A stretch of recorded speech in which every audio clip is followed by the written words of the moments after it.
White privilege is a term that entered the American lexicon during this decade to describe the unspoken rights and privileges allotted to white people in America and abroad because of their European ancestry. It is a term created by academic Peggy McIntosh to explain the benefits given to white people, usually at the expense of non-white people throughout the world. Of course, this phenomenon is nothing new. Rather, you're discussing the Homestead Act of 1862, the Compromise of 1876, or current race soldiers being protected from legal prosecution, the American motto is always the same. If you're white, you're right. If you're brown, stay around. And if you're black, get your punk ass back. And with this current story, nothing could be further from the truth.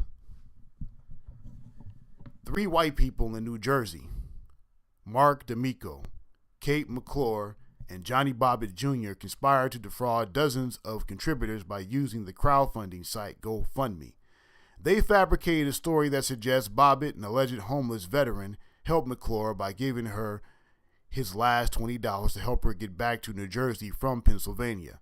Afterwards, McClure and her boyfriend, D'Amico, set up a GoFundMe page to raise $10,000 to help Bobbitt get an apartment, receive gainful employment, food, and a reliable vehicle for transportation. However, that $10,000 became $400,000.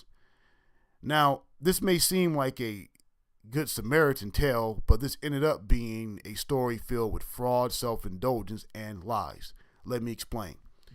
According to Burlington County Prosecutor Scott Gofundme, Bobbitt, D'Amico, McClure met at a Pennsylvania casino in the fall of 2017. He revealed that the Good Samaritan story was a lie. And furthermore, Bobbitt made up a similar story that he posted to Facebook in 2012 when he claimed that he changed a woman's tire whose car broke down during traffic.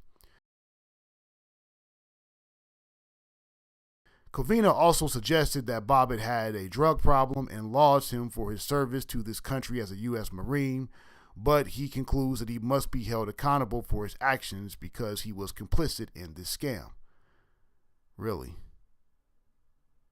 Well, ain't that a bitch? Covina states, quote, the trio would have likely gotten away with the scam had Bobbitt not filed a lawsuit against McClure and D'Amico in August claiming that he was owed more money from the couple, unquote.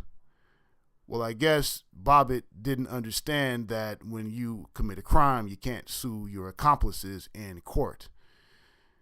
Maybe instead of hiring a lawyer, he should have hired a lead pipe. What's interesting about this story is how much money these 3 were able to raise off of sympathy. Even Covina seemed to be sympathetic towards Bobbitt because of his U.S. military service record, his drug problems, and his alleged homelessness. Never mind that he's been caught lying about helping people on 2 different occasions to garner sympathy from the public. Never mind that he was willing to defraud unknowing people with questionable white supremacist tendencies.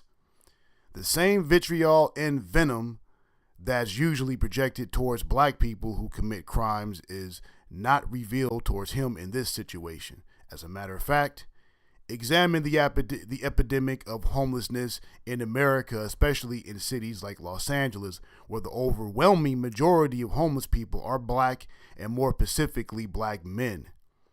Are there GoFundMe campaigns to get them back on their feet? Is there some sort of city initiative to get them housing, employment, and private transportation? Hell to the no. Black people never get this sort of assistance.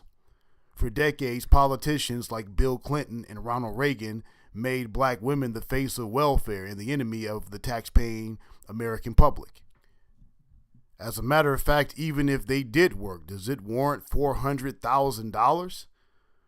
Most people who have jobs don't earn that amount of money in a year, and in many cases, 5 years of labor.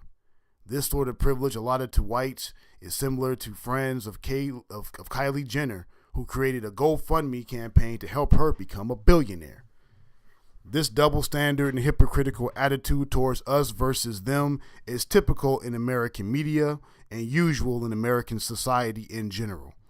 As a matter of fact, Soledad O'Brien illustrated this in her CNN documentary dealing with race and the workforce, that white men with felony convictions and a high school diploma are statistically just as likely to get hired by a company as black men with a college degree and no prison record.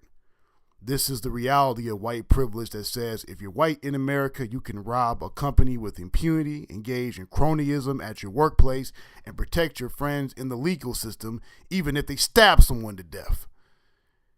Ask Schwarzenegger about that one. Anyway, this is Roz Rants. Go ahead and like the page, subscribe to the channel, and I'll provide you with more content. Take care.